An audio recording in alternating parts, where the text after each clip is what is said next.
Hi guys, this is Future Tone speaking. So I've decided to make this a two-part video. So this first part you're about to see is just basically on what gaming means to me. Yeah, pretty much just basically me rambling on for 10 minutes. And then part two will be me interviewing friends and seeing perspective from different people on even they have gaming experience or not. Will be very interesting to see what gaming means to them. So hopefully you look forward to that. That will take a bit longer to edit. This one I won't edit anything at all. I'll just put it raw footage, just literally be raw, raw stuff, and just I just took out a little bit of silent, but that's it. Oh yeah. Anyway, enjoy that. But at the end of the day, just enjoy and have fun with your game. Hi, welcome to my video.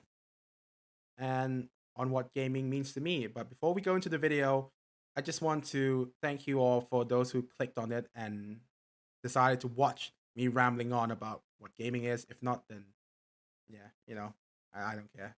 Whatever. I'm just making this because I feel like making it. But just to give you a little background on where my passion of gaming came from, it came from a very young age. I was raised with three other bigger brothers, and seeing them game on their PlayStation 1 and Nintendo 64 have got me intrigued. I was like, that looks interesting. And seeing them, all these big action sequence or graphics at that time, very realistic. I was like, whoa, that's so cool. So yeah, that's how I got into the gaming, the short version. And my passion of gaming has been growing ever since. But I understand that different people will have different ways of being exposed through gaming. So, you know, what's your story? I want if yeah, you can tell me on the comments below. I really want to know actually. But the interests would be different. People would have different hobbies as well. They could be painting, they could be doing crafting, they could be playing football or other sports, whatever. Watching a film, reading books. That could be their passion for it, but mine was gaming. Gaming connects to me in an emotional level, and it's because it has got me through some darkest days. Really bad days where everything went wrong and you don't know the answers or who to turn to. I go to gaming. That's for me what I do.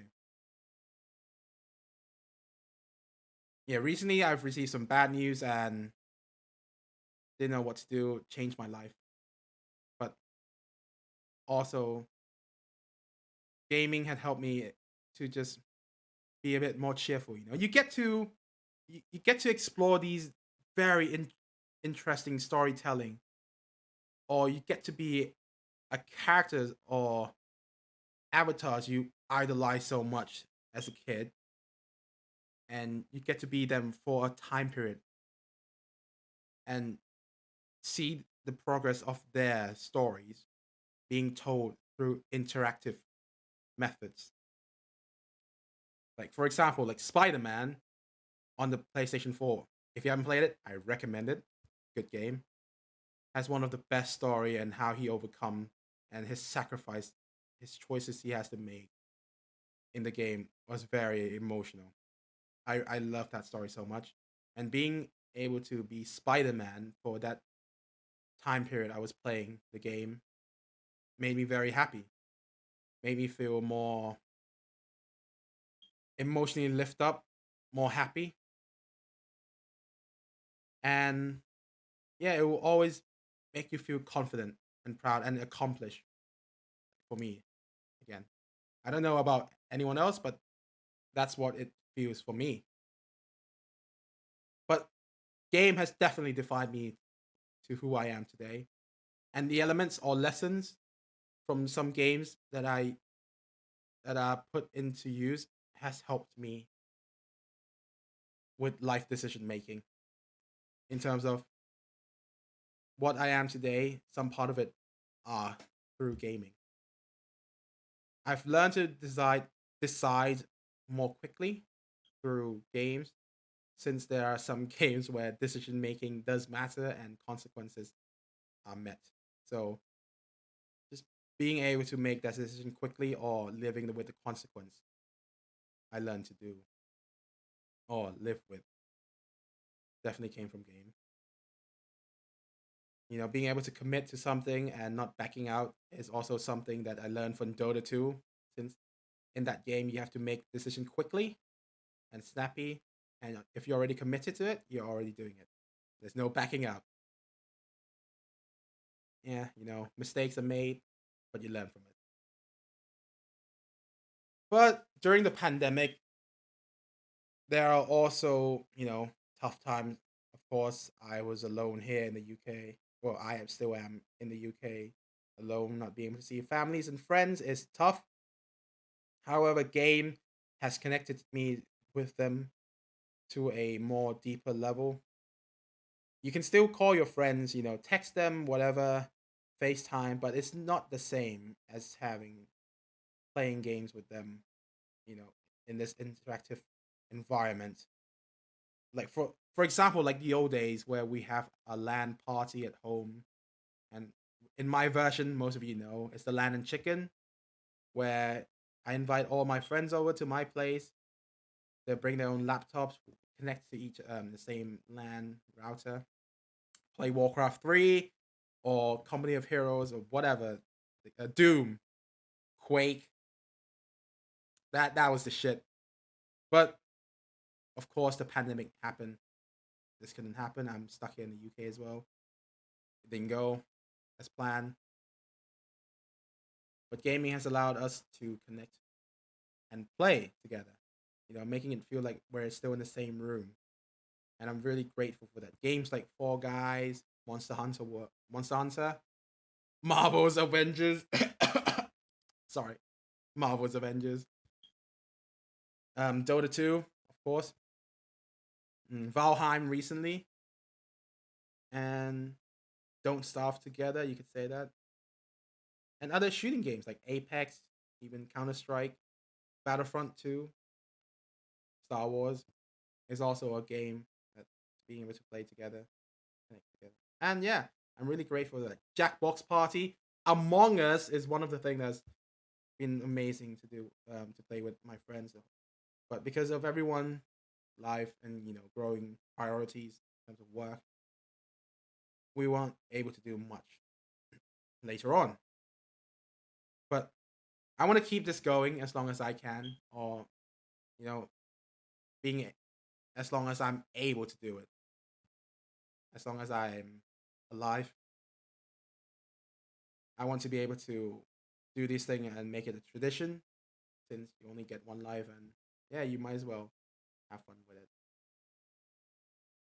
But in the end, I want to see game grows, and the gaming industry will be something to be reckoned with and not be taken as a child's thing. It's a growing industry. More people are working from it, creating jobs. Uh, yeah, I mean, people earn money just playing games.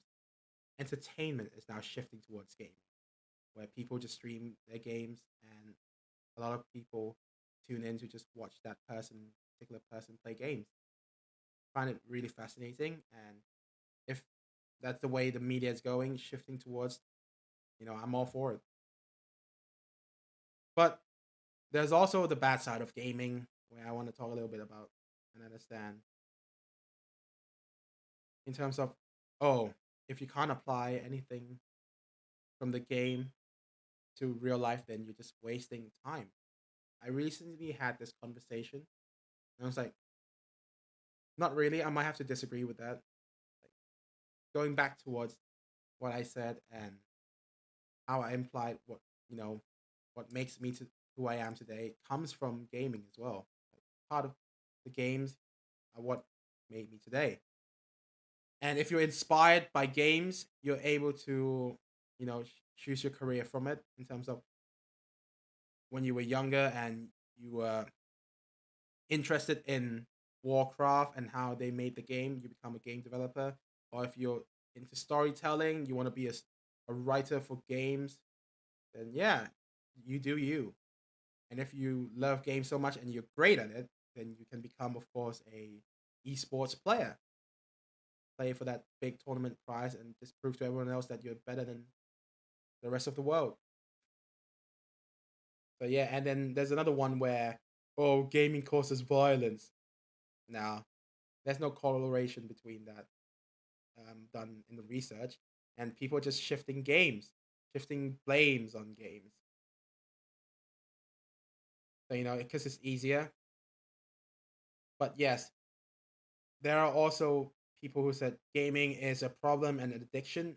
That I can believe because there has been research, and I think on the WHO government, on the WHO organization page, it is listed that gaming is a addiction as well, like a problem, one of the problem if you play too much or if you're addicted, and if you play games for like 72 hours straight without eating food or doing anything, you like two or three cases that happen, yeah, you die from it. So that's a bit too extreme. I can understand that there has to be limits to the games that you play or how long you play it as well. But for me, in the end, gaming has been a lifesaver, pulled me from the darkest day, from depression, and whenever I have bad news or being stuck in the pandemic, from being in the high risk category, which I don't want to go into much, but yeah,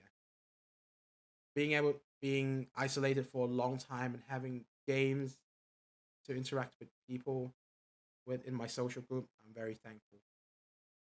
And yeah, that's all I want to say. I want to keep it short, not more than 10 minutes. So that's what gaming means to me. So if you have listened to this video for this long and towards the end, I thank you for supporting.